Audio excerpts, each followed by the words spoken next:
प्यारे विद्यार्थियों, आज हम आपको थर्ड क्वेश्चन लेकर के आए हैं। 3 पॉइंट आपकी जो प्रश्नावली चल रही है 3.1 का क्वेश्चन नंबर थर्ड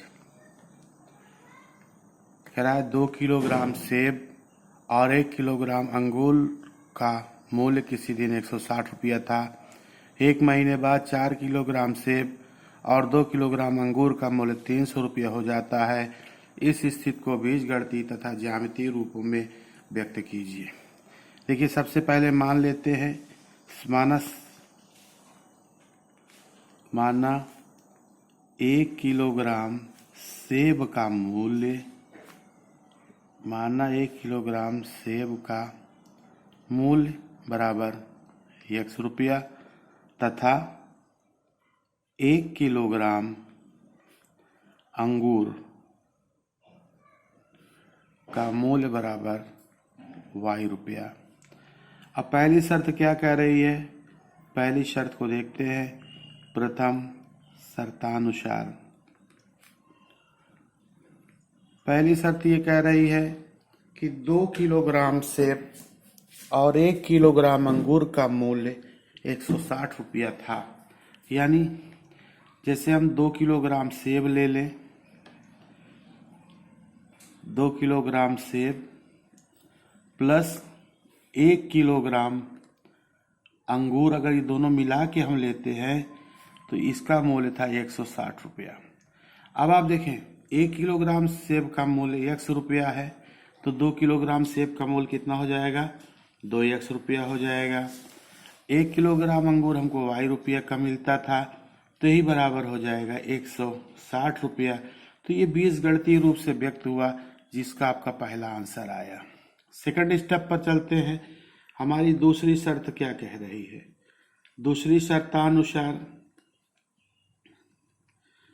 शर्त ये कह रही है कि 4 किलोग्राम सेब, अगर हम 4 किलोग्राम सेब लेते हैं और 2 किलोग्राम अंगूर लेते हैं प्लस 2 किलोग्राम अंगूर, ये दो चीज हम लेते हैं तो ये हमको 300 रुपए की मिलती है। यानी कहने का मतलब 1 किलो सेब जब 100 रुपया का है तो 4 किलो सेब 4 रुपया का होगा। 1 किलो अंगूर y रुपया का है तो 2 किलो अंगूर 2y का होगा बराबर 300। या यहाँ 2 का आप भाग कर दें तो 2 दूनी 4, 2 एकम 2 और यहाँ भाग करेंगे तो 150 हो जाएगा। ये समीकरण नंबर दूसरा हो गया। तो आपका देखिए, बीजगणितीय रूप की अगर हम बात करें, कहना इस स्थिति को बीजगणितीय रूप में व्यक्त करें तो बीजगणितीय रूप हमारा यही होगा। ये जो आपके सामने है ये बीजगणितीय रूप हो गया। रही बात ज्यामितीय रूप में, तो ज्यामितीय रूप में भी आप देखें, पहले जो समीकरण नंबर 1 है, समीकरण नंबर 1 से देखिए, समीकरण नंबर 1 से, समीकरण नंबर 1 हमारा क्या दिया गया है? 2x धन y बराबर 160। तो हम बताए थे समीकरण को y बराबर लिखते हैं तो y बराबर हो जाएगा 160 माइनस 2x। 160 माइनस 2x हुआ। सपोज कर लो ये समीकरण नंबर तीसरा बन गया। तो यहाँ पे सबसे पहले हम x बराबर 0 रखते हैं। तो जब x बराबर 0 रखेंगे तो y बराबर हो जाएगा 160 माइनस 2 गुणे 0, यानी y बराबर हो गया 160 माइनस 0 बराबर 160। तो पहला बिंदु हमारा a क्या प्राप्त हुआ? बिंदु a हमारा प्राप्त हुआ। जब हम x बराबर 0 रखते हैं तो y बराबर 160 आता है। अब सेकंड स्टेप पे चलते हैं। सेकंड स्टेप पे हम x बराबर मान लीजिए 40 रखते हैं। ऐसा कोई बात नहीं, आप कोई भी बिंदु रख सकते हैं। इस सवाल में तो आप कोई भी बिंदु रख सकते हैं क्योंकि बट्टे पे है नहीं, सारे आएंगे। तो y बराबर हो जाएगा 160 माइनस 2 गुणे 40, यानी 160। भाई देखिए ना, 2x 2 गुणे 40 माइनस 80, तो यही बराबर हो गया 80। इस तरह से दूसरा बिंदु हमको क्या प्राप्त हुआ? बिंदु B हमें प्राप्त हुआ 40 पर 80। इस तरह से एक हम टेबल छोटा से बना लेते हैं ताकि सवाल करने पे आसानी हो जाए। यहाँ पे x लिखेंगे, यहाँ y लिखेंगे। ये बिंदु A हो गया, यहाँ पर बिंदु आपका B हो गया। तो बिंदु A क्या है? 0 पर 160 है और यहाँ पर 40 पर 80 है। अब आप देखिए समीकरण नंबर 2 से देखते हैं।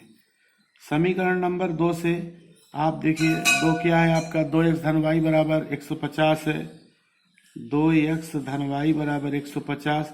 तो यहाँ पर देखिए y बराबर हो जाएगा 150 ऋण 2x।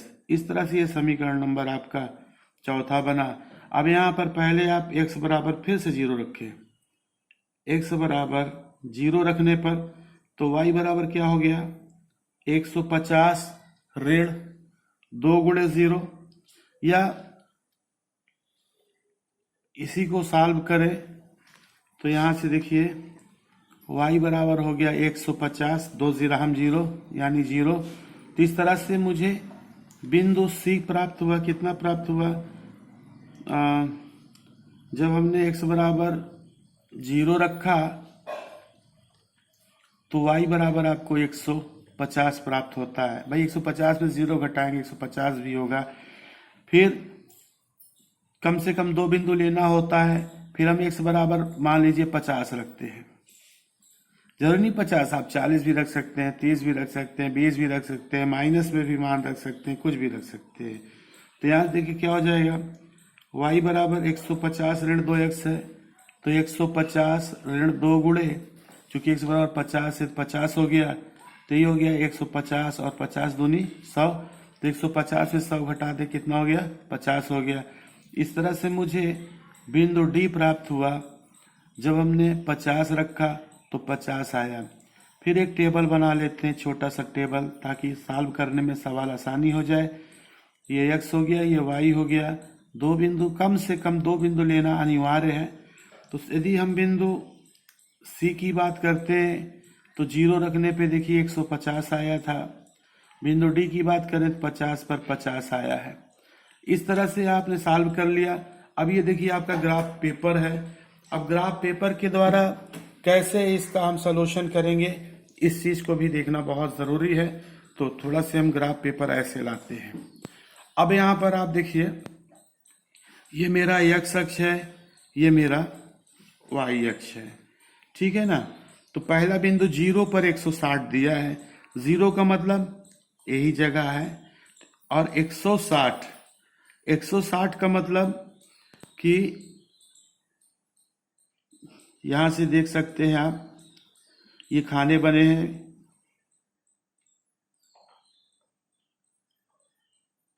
ये 20-20 के खाने हैं। जैसे ये हो गया 20, 40, 60, 80, 100, 120, 140, यहाँ पर ये हो गया 160, ठीक है ना। तो 0 पर 160, तो 0 ते ही है।